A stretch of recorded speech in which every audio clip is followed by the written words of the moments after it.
Well, that was a fun convention. But it was also super exhausting, so I think I'm going to take a break, listen to some K-pop, play some video games, and... What's this? She was a home wrecker. It was Curse of Strahd all over again.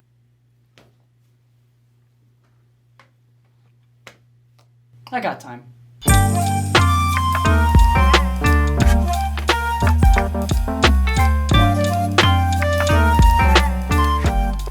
Hi there, Crispy, recent subscriber. I've been really enjoying your readings of RPG horror stories.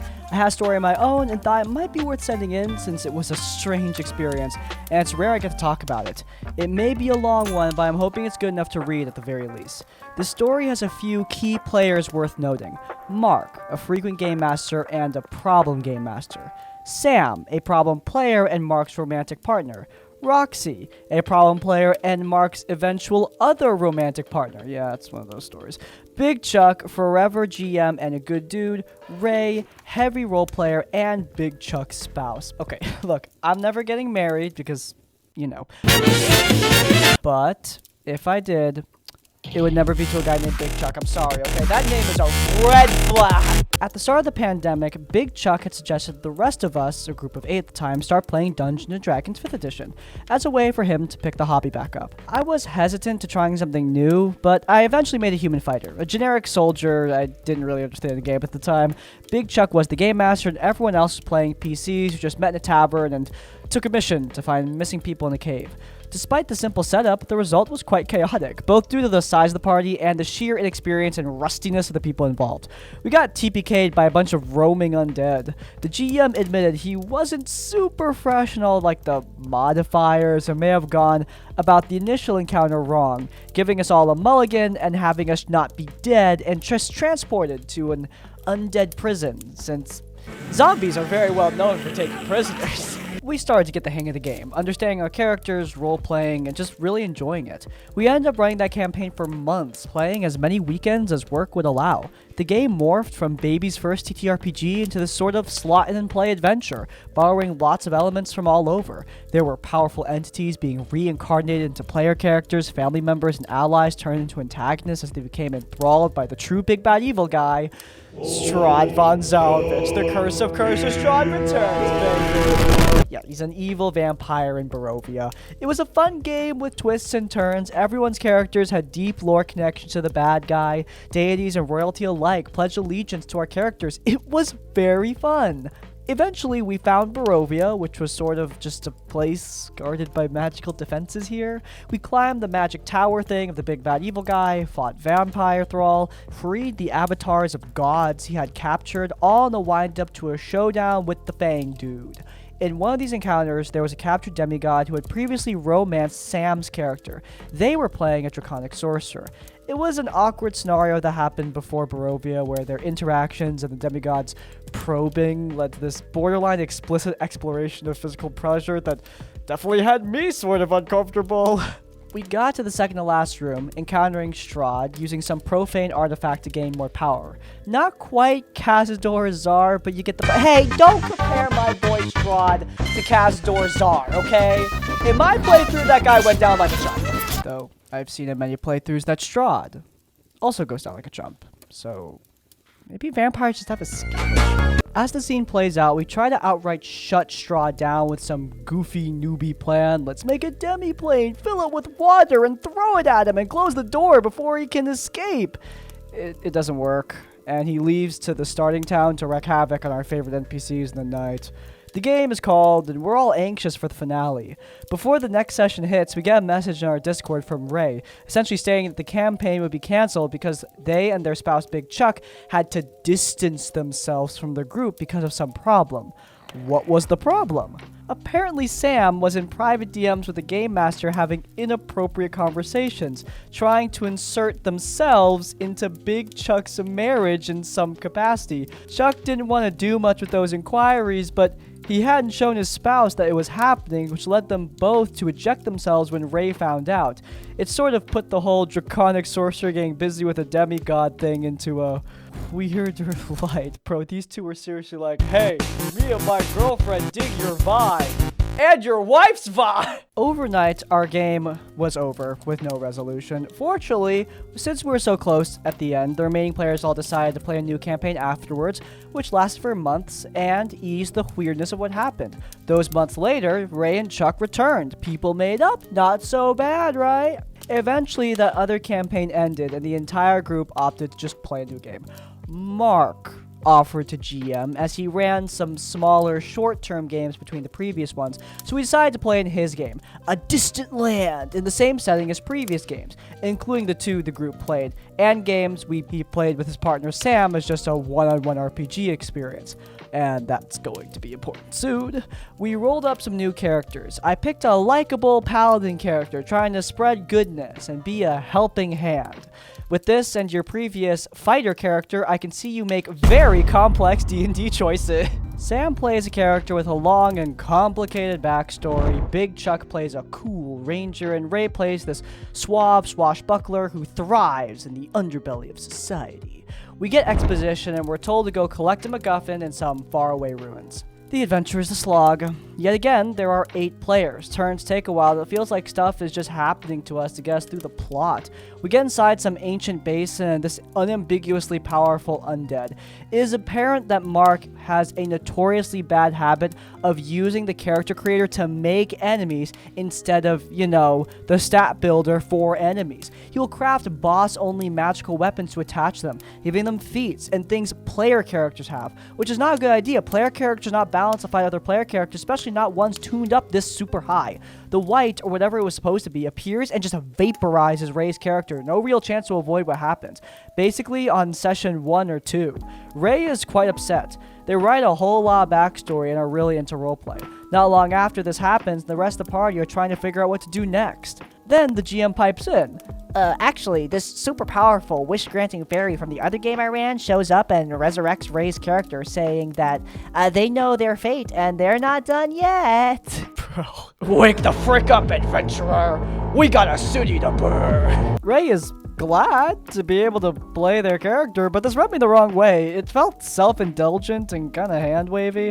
Not necessarily that the person was brought back, but how it was done. Something about a fan favorite glup shitto from a game only 2 people had played feels like none of this is for the players who weren't in that game. But I let it go. Just glad to actually see progress in the slog. The game continues, and weeks later we end up on a mission from the guild, a bounty from these really powerful enemies. We find their place, seek to help fight the enemies with the advice, some random DNPC that showed up scenes before as some sort of support. The 2 powerful enemies swarm my character, rendering them immobile immediately and tear them to pieces in a matter of turns. I never rolled high enough to even get out of it, and I don't even think I got a chance to swing my sword once. I'm like, shoot, I didn't even get a chance to defend myself. I didn't even get to make death saving throws. I'm just a mail-order corpse with a 6-second shipping time. Here at Corpse Prime, we promise you guaranteed fast, fresh, and easy delivery of your corpses. Like that guy over there. What? Wait. Corpse Prime, guaranteeing you get your corpses on time. After I died, the GM just said, yeah, you guys won the battle when the bad guys retreated on a bigger boss's orders, but the paladin is dead. I'm sort of taken aback because, this feels like a precedent we set already. Where's the magic fairy who brings people back to life? Yeah, you can roll up a new character, or maybe I can figure out how you can play an undead or something. I'm shook and insulted because death in the game had been inconsequential so far. It feels like I'm being made an example of, or being singled out or something, but I couldn't place what. Frustratingly, I instead opted to roll a new character, a Gloomstalker Ranger who knows how to find people. Bro is not beating the allegations of basic character. Months pass, both a combination of people being busy and the game dragging on, and one day Mark introduces this other person, Roxy, to the group as a new friend. They seem nice and they start watching the games. They're really friendly with me out of game, constantly sending me messages unprompted, memes and pictures of games I like, sometimes saying flirty things. At the time, I was single, so I did decide to shoot my shot, to which Roxy was evasive. I decided, hey, it's just a new friend. That's nice. I'm not going to worry about any romantic stuff. Eventually, Mark puts Roxy in the game.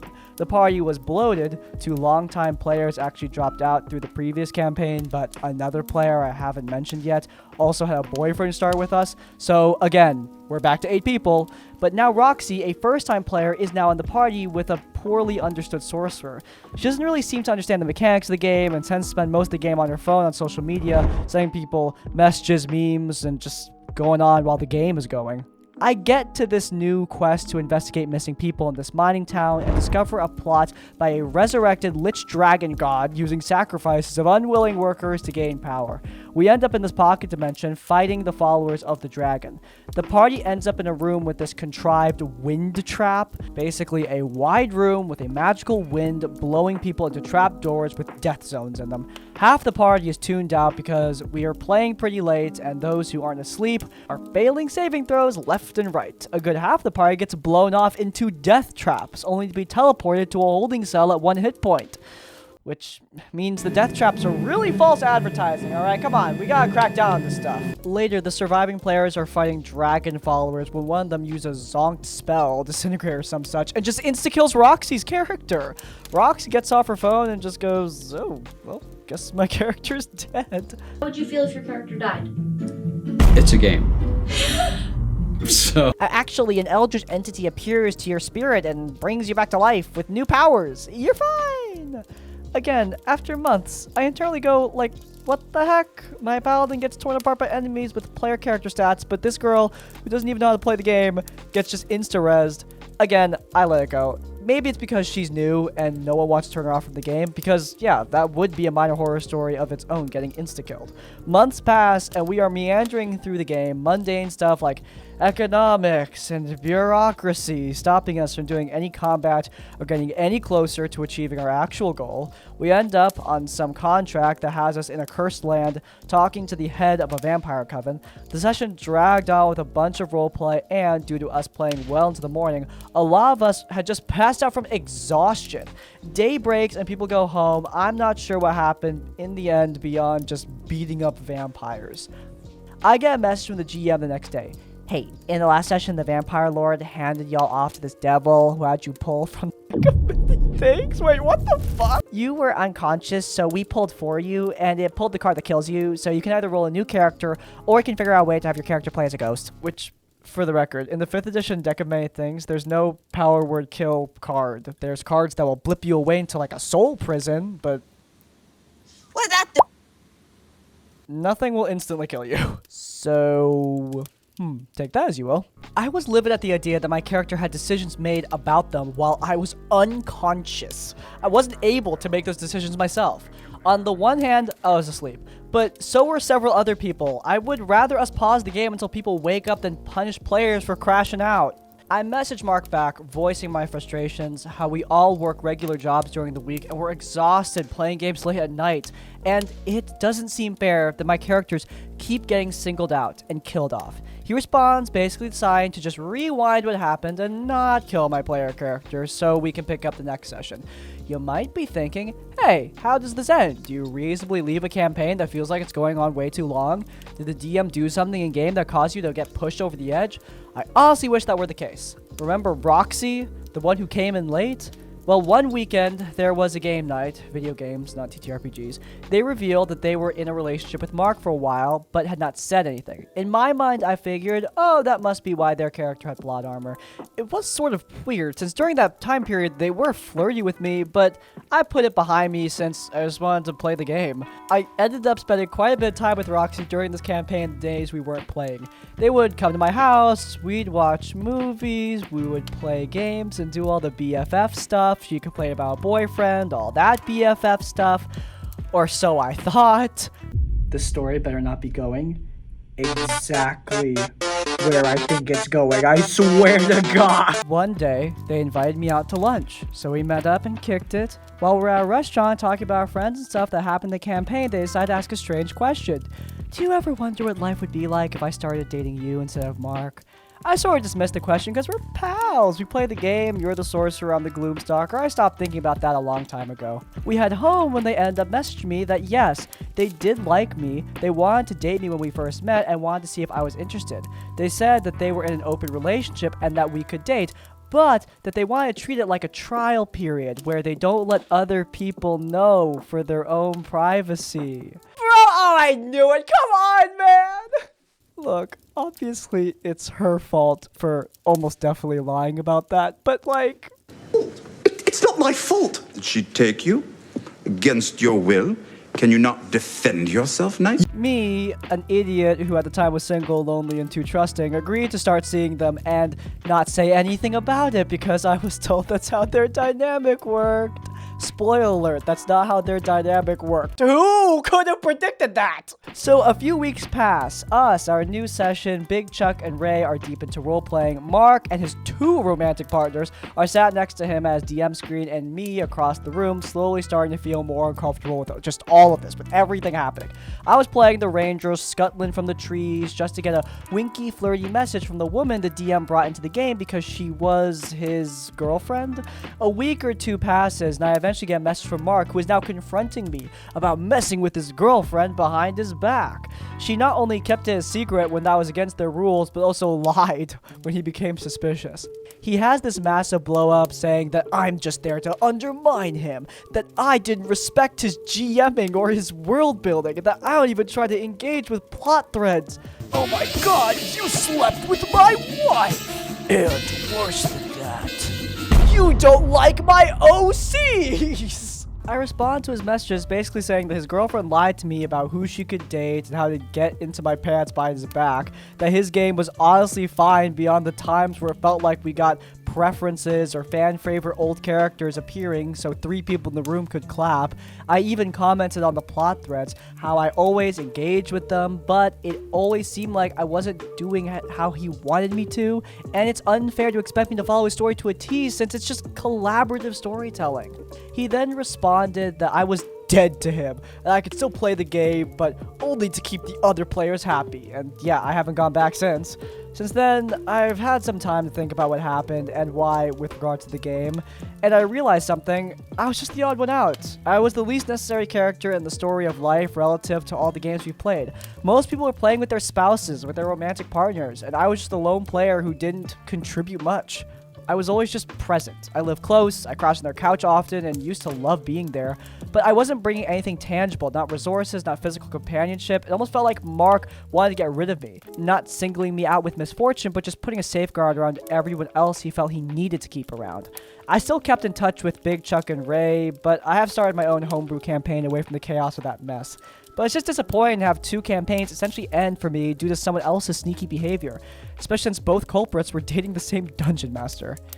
I do think that final explanation is a bit silly, I'm gonna be honest with you. Maybe I'm just lucky, but I've never played in a group where everyone needs each other in order for the group to stay together. My friends like each other, and each and every one of them contributes something unique to the game, and I wouldn't want to let them go, but we're not together just because we're all dating or something. Hell, 2 of them actually did try dating and broke it off, and we're still all friends because that's what friends are. I think the real reason this group broke apart was just because people were dramatic, messy, and were very immature.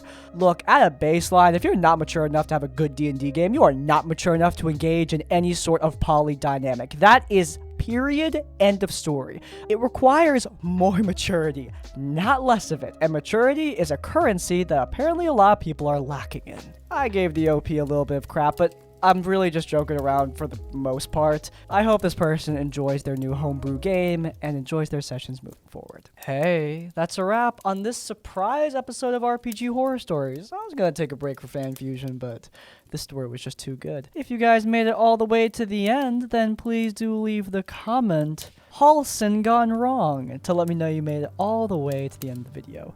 And if you guys want to see more of our content, then you can check out this episode of our other series, Critical Failure, where we talked about an award-winning and incredibly racist TTRPG book. It's linked in the cards, but before you go, please leave a like on this one and subscribe to Crispy's Tavern so you don't miss any of our content when it comes out.